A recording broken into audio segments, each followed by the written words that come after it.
আমরা তো সাধারণভাবে সেনাবাহিনীর জওয়ানরা মঞ্চ খুলছেন, উঠে বাঁশ খুলছেন, এই ছবি দেখি না।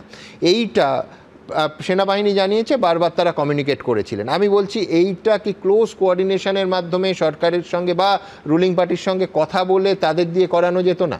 একটা telephone call from the ministry, anybody, chief secretary হোক, হোম সেক্রেটারি হোক, কেই হোক, যদি জিওসি বেঙ্গল এরিয়াকে করতেন যে ভাই এরকম, মানে আমরা সাধারণত কি দেখি, ফোর্ট উইলিয়াম থেকে ফোন এলো, ডিসি হেডকোয়ার্টার, সিপি অবধিও যেতে হয় না, ডিসি হেডকোয়ার্টার সেই আদেশটা যেহেতু আর্মির জমি, অনুমতির সময় অতিক্রান্ত, সেটা মানা হলো। আর্মিকে খুলতে হলো কেন? দ্যাট ইজ এক্স্যাক্টলি, আর্মিকে কেন খুলতে হলো? কেননা প্রথমে দুদিনের পারমিশন দেওয়া হয়েছিল, তার জন্য ওনারা সিকিউরিটি ডিপোজিট দিয়েছিলেন।